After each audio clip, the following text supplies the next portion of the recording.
Aurora thought she was adopting a really big house cat, just a quirky new addition to her home.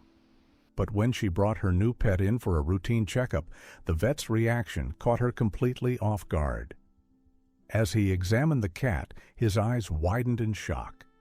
"I'm so sorry," he said, reaching for his phone, "but that's not a cat. I have to call the authorities." Aurora froze.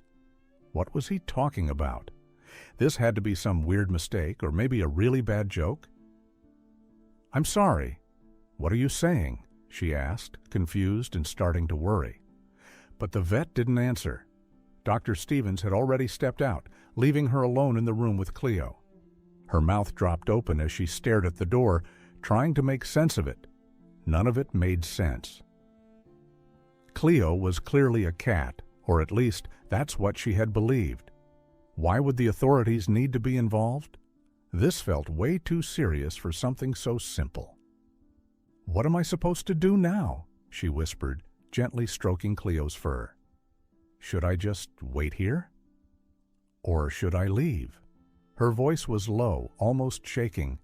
She looked at her pet and added softly, "I'm not going to let anything happen to you, okay?" The longer Dr. Stevens stayed gone, the more uncomfortable she felt. After several long minutes, she stood up, deciding she had waited long enough and should just head home.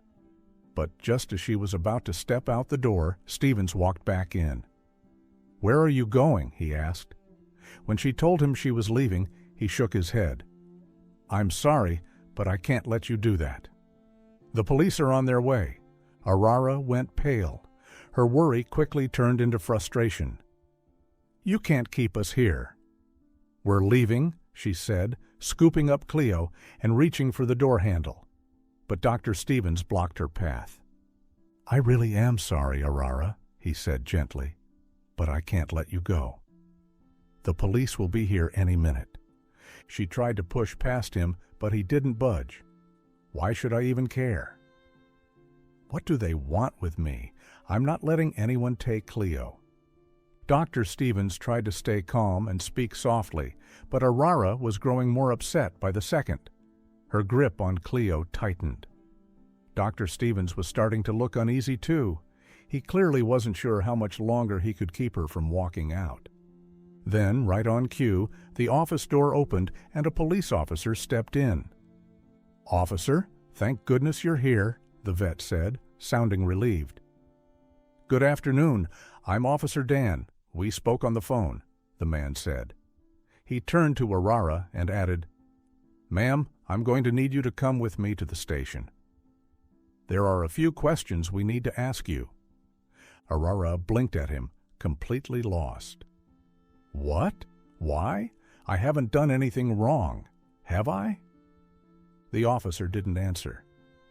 "We'll talk about that at the station." "Please come with me and bring Cleo," he said firmly. Aurora could see there was no way out. She thought about running, but Cleo was too heavy to carry, and she was clearly outnumbered. Realizing she had no real choice, Aurora followed the officer out quietly. About half an hour later, she was sitting in a small, cold interrogation room. Meanwhile, Cleo had been locked in a cage somewhere. For safety, they said. Aurora hated seeing her in there, but she knew now wasn't the time to argue. She still had no idea what this was all about, but she was about to find out. "So, Aurora," Officer Dan began, "we've got a few questions about Cleo. Your cat? First off, where did you get her?" Aurora explained that she had adopted Cleo from a local animal shelter a few months ago. "I still have the adoption papers if you want to see them," she offered. The officer nodded and asked for more details, how long ago it was, which shelter, things like that. Aurora answered everything the best she could, then asked him directly, "But why are you asking all this? Is something wrong?" He let out a slow sigh. "I'm sorry, but I'm not allowed to give you that information just yet." Then he jumped back into his questions, not missing a beat. "When did you start noticing she was growing so much?" Well, Aurora replied, she was already kind of big when I got her. As a kitten, I mean. But after I brought her home, she just kept growing. I didn't think much of it at first, but eventually I figured I should take her to the vet to make sure everything was okay. Honestly, I didn't mind, just didn't expect it, that's all. I see, Officer Dan said, jotting something down. He asked a few more follow-up questions, then finally leaned back in his chair. All right, thank you, Aurora. That'll be all for now. You're free to go. We might be in touch again later. And yes, please do send us those adoption documents. She stood up, shook his hand, and then asked, Can I see Cleo before I go? But Officer Dan's next words hit her like a punch. I'm sorry, but Cleo has to stay here, for now at least, until we finish the investigation. I wish I could tell you more, but honestly, it's not my call. I don't know what's going to happen to her. Aurora felt her chest tighten. That same angry heat from before was rising again, but she kept it in. She could see arguing wouldn't help. If she wanted to fix this, she'd have to do it her own way. She gave a small nod. Okay, I understand. But can I at least say goodbye to her? Of course, the officer said. He couldn't deny her that. He led her to the room where Cleo was being kept. Just then, someone called him away for something urgent. I'm sorry, I have to go, he said. I trust you'll find your way out when you're done. Aurora smiled sweetly. Of course, officer. Thank you, but she had no intention of leaving without Cleo. Who knew what they'd do to her pet? And nobody had even explained what was going on. She looked around the small room and, to her surprise, spotted a key sitting right there. No way it's this easy, she thought, picking it up. But when she slid it into Cleo's cage, it turned without a problem. She didn't hesitate. She opened the cage and moved fast. There was no time to waste. She took off her sweater, wrapped it snugly around Cleo, and scooped her up before rushing out of the room. Since her car was still back at the vet's office, she had no choice but to walk home, and fast. To her surprise, no one came after her. Aurora was relieved to make it home safely with Cleo, but the relief didn't last long. She knew they'd come looking for her as soon as they realized she was gone. And when they did, she'd definitely be in trouble. She needed to find a safe place to stay, at least until whatever this was blew over. But hiding a cat as large as Cleo wasn't exactly easy. She still had no clue why the police wanted Cleo so badly, or why they'd asked so many strange questions. All she knew for sure was that she had to protect her. So she reached out to a friend and asked if they could look after Cleo for a while, just temporarily and without telling anyone. Thankfully, her friend didn't hesitate. They agreed right away and came to pick Cleo up almost immediately. And not a moment too soon. Just minutes after Cleo left, there was a knock on Aurora's door. Aurora, we know you've taken Cleo. You could be in serious trouble for this. Open the door. Now. She felt a wave of nerves, but pushed it down as she stepped up to the door. Opening it, she faced the officers head on. I'm not telling you anything, she said firmly. Not until you explain what's going on. Her voice cracked slightly, her anger and confusion bubbling to the surface. You're not being straight with me, officer. Cleo? She's not just a regular cat, is she? Her steady gaze landed on Officer Dan, making him pause. He looked away for a moment, clearly unsure, before meeting her eyes again. The air between them felt heavy. It was obvious that Officer Dan was dealing with more than just police work. Something personal was tied up in this too. He shifted in place like he was battling with himself. Finally, he spoke. Aurora, he said slowly, his voice weighed down with something deeper.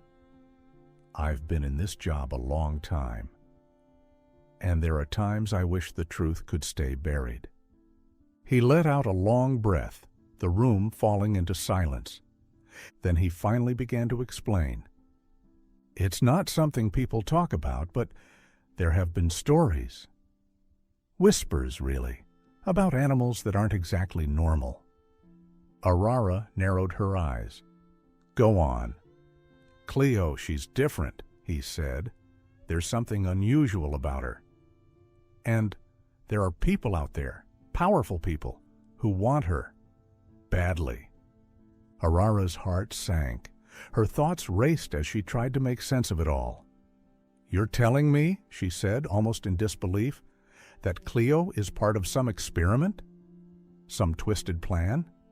She gripped the edge of the table tightly, her knuckles turning white. The room felt smaller suddenly, like the truth was closing in around her. But after a few seconds, she took a breath, stood a little straighter, and looked Officer Dan right in the eyes. Then I know what I have to do, she said. I'll figure this out, for Cleo. And for myself. Dan's eyes widened just a bit. There was a flicker of respect in his expression. You might be going up against something way bigger than you think, he warned. Aurora nodded without hesitation. The fire in her eyes said it all. Then let them come. I'm not backing down. The drive to the shelter was quiet but tense, with a nervous energy hanging in the air. Aurora's mind was spinning with questions and possibilities. As they pulled up, the worn-out sign for Sunnyside Shelter came into view. James parked the car, and they shared a quick look before stepping out. This was where Cleo's journey with Aurora had first started. Just seeing the building brought a rush of memories. But now she needed answers. Inside, the familiar mix of animal scents and strong cleaning supplies filled the space. Aurora walked up to the front desk, James close beside her. We're looking for information on a cat named Cleo, she said clearly. Her voice didn't waver. The woman behind the counter paused, then called over an older staff member named Mrs. Thompson. Minutes passed as Aurora and James fired off question after question, hoping for any clue that could shed light on Cleo's past. Mrs. Thompson took a breath, tucking a loose strand of hair behind her ear. We found Cleo near the train tracks, abandoned and in rough shape. We nursed her back to health and eventually put her up for adoption. Aurora looked at her carefully, searching for any sign she was holding something back. But Mrs. Thompson's tired, kind eyes showed only honesty, and maybe a little sadness. That's really all we know, dear, she said softly. The usual background noise of barking and chatter seemed to fade as Aurora locked eyes with her. Those eyes, lined with years of experience, felt sincere. Aurora's gut told her the shelter wasn't hiding anything. Relief mixed with frustration settled over her heart. James placed a hand gently on her shoulder, sensing how much the moment was affecting her. As they stepped outside, the weight of not knowing pressed down again. The shelter was just one piece of a much bigger mystery. If it wasn't the shelter, James said, then where did Cleo really come from? Aurora's eyes stared ahead, distant but determined. I don't know, she whispered, but I'm going to find out, no matter what. The city's noise wrapped around them as they headed into the maze-like alleys near the railway tracks. Every turn seemed to hide a clue. Every shadow felt like it could hold the answer. Aurora tried to picture the scene, where Cleo might have been left, how she could have ended up there. Her eyes scanned every crack and corner. James stayed alert, watching for anyone nearby who might remember seeing something that day. Then, breaking the silence, James's phone suddenly rang. The number on the screen was unfamiliar. Frowning, he answered. Hello? A strange, distorted voice came through. Stop looking where you shouldn't. Aurora's heart jumped. She quickly motioned for James to put it on speaker. Who is this? James snapped, his grip on the phone tightening. The voice replied, All you need to know is this. Zephyr Inc. had interests in many places. Maybe Cleo was one of them. Then the line went dead. The two of them stood frozen for a moment. Zephyr Incorporated. The name rang a bell in Aurara's mind, but the details were just out of reach. They had to dig deeper. Without missing a beat, Aurara pulled out her phone and started searching for anything related to Zephyr Incorporated. James watched her, a serious look in his eyes. "We're on to something big." "Aren't we?" James whispered. Aurara nodded. "And whoever that caller was, they just handed us our next lead." The evening sun stretched long shadows across the streets as they set off, chasing down the truth behind Zephyr Inc., hoping it would bring them one step closer to understanding Cleo's past. Later, in a quiet corner of a dimly lit coffee shop, Aurara and James sat hunched over their laptops, combing through anything they could find online about Zephyr Inc. On the surface, the company looked clean, focused on pharmaceuticals and biotech breakthroughs. But the deeper they dug, the stranger it all became. There were links to offshore accounts and unnamed shareholders whose identities were completely hidden. Online forums and lesser-known websites hinted at darker things: unauthorized genetic experiments, questionable trials, and secretive projects. One comment in particular stopped Aurara cold. They play with life itself, ignoring every line nature ever drew. It sent a chill down her spine. Just what kind of company were they dealing with? They knew online rumors weren't enough. If they wanted real answers, they'd need to go straight to the source. So James managed to get his hands on security blueprints, while Aurara gathered some basic surveillance gear. Together, they reviewed every hallway, entrance, and exit, going over the plan until every move was second nature. That night, cloaked in darkness, Aurara and James approached Zephyr Inc's towering research facility. Using a stolen security code, they slipped inside. The hallways were filled with low echoes, distant footsteps, soft murmurs, forcing them to stay sharp and quiet. Each step felt like a gamble, the silence amplifying every sound. Then, in a dim room tucked behind a half-open door, Aurara spotted shelves full of files. Her heart pounded when she saw one marked Project Cleo. Hands shaking slightly, she opened it. Photos, data sheets, and scribbled notes spilled out. What she read made her chest tighten. The truth hit hard. Cleo wasn't just unusual. She had been created, altered. The file laid out everything: gene splicing, hormonal tampering, even neural changes meant to tweak behavior and control instincts. It wasn't about helping animals. It was about mastering them. Cleo had been one of their top experiments, possibly even their most important. Aurara's eyes blurred with tears as she read. Flipping through other folders, their horror only deepened. Photo after photo revealed other animals, different species, each tagged and labeled with strange markings. Some looked unnervingly aware, while others were visibly changed, their bodies showing signs of what they'd endured.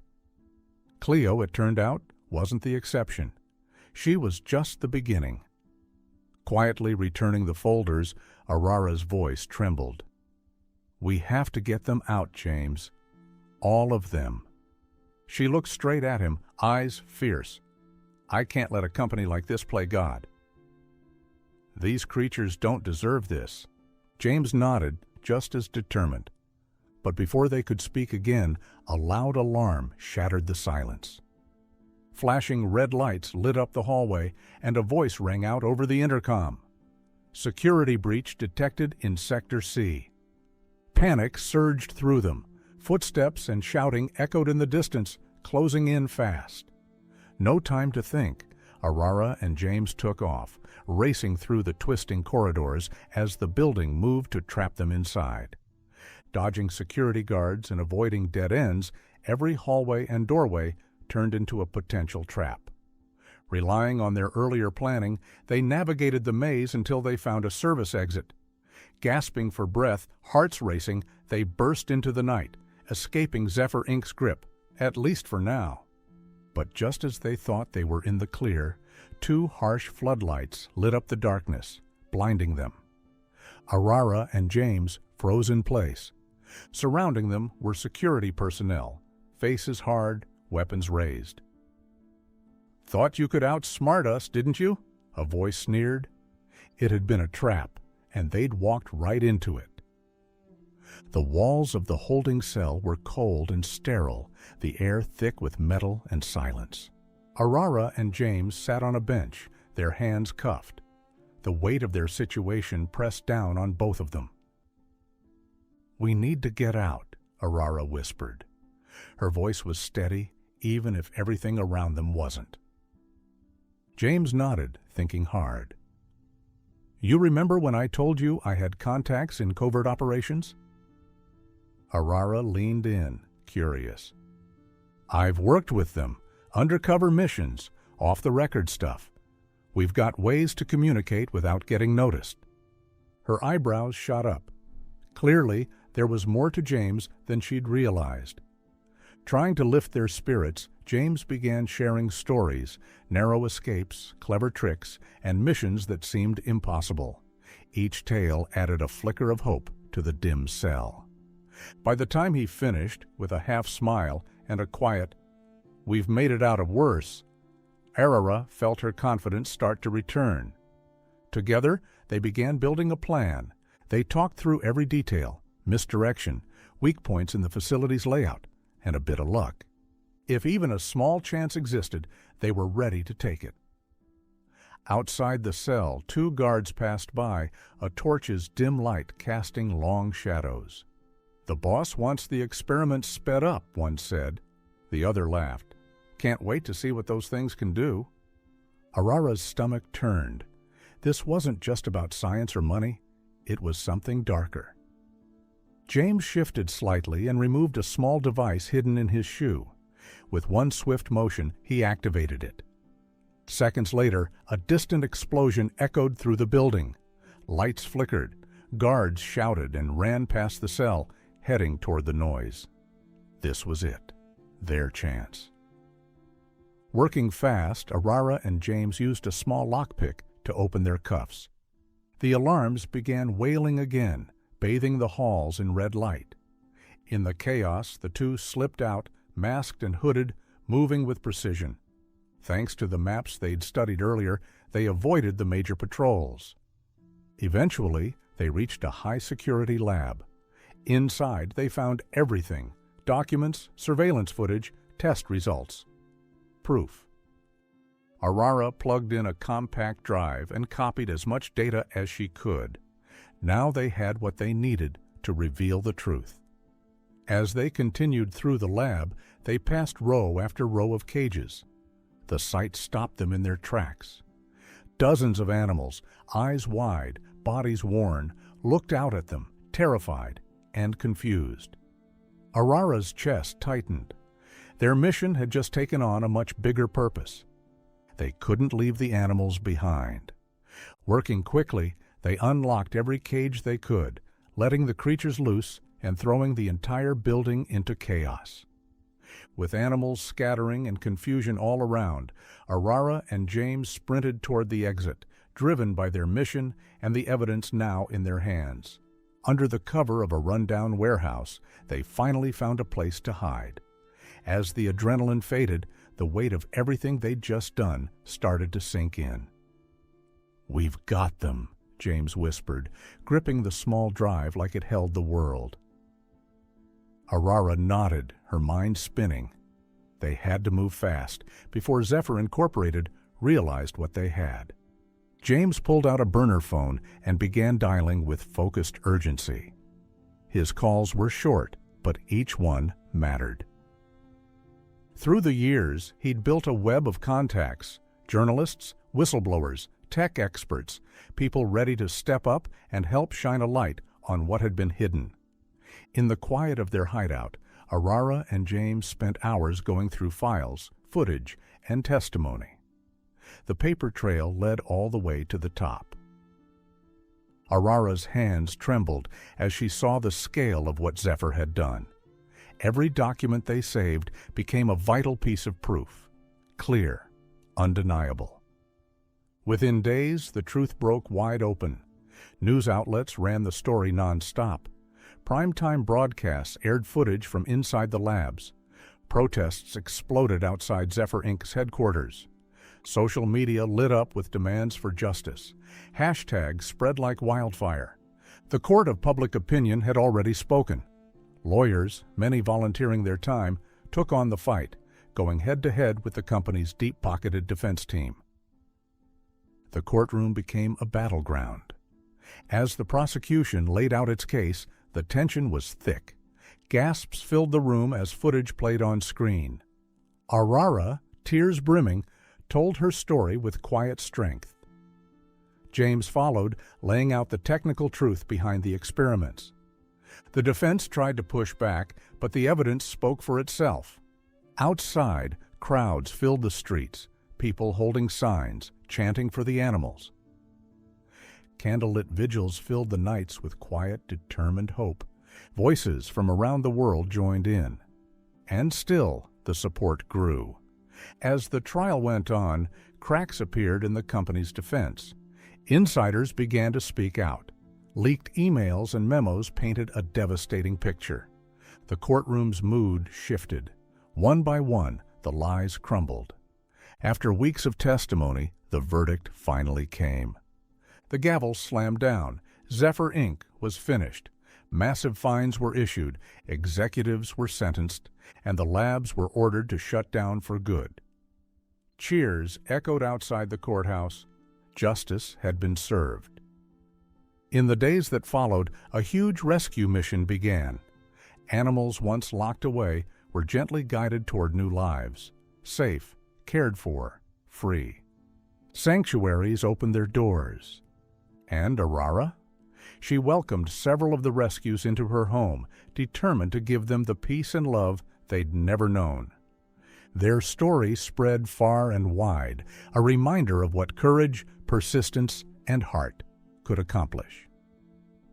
A few weeks later, as Aurora sat in her garden sipping tea, a quiet figure approached.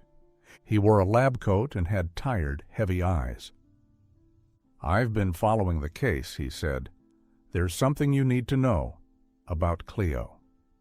He introduced himself, Dr. Alan Moley, the lead geneticist on Project Cleo. "She was our attempt to study hybrids," he explained, "between a large domestic feline and a wildcat species. We meant it for conservation, trying to understand how animals adapt. But as the project advanced, the company saw profit. Greed took over. That's when things turned dark." His voice cracked slightly as he reached into his coat and pulled out a small vial. "This is a stabilizing serum. Because of Cleo's genetics, her health could become unstable. This will help her live a long, normal life." Aurora took the vial, her eyes filled with quiet gratitude. Later, she returned home, holding the vial in one hand and Cleo in the other. She looked at her not as an experiment, but as family. With the sun setting behind them, Aurora and Cleo sat together, safe at last. The world could keep spinning. They had each other, and the promise of a brighter tomorrow. If this story moved you, please consider liking, subscribing, and sharing to help others discover it too. Every click helps us keep telling powerful stories like this one.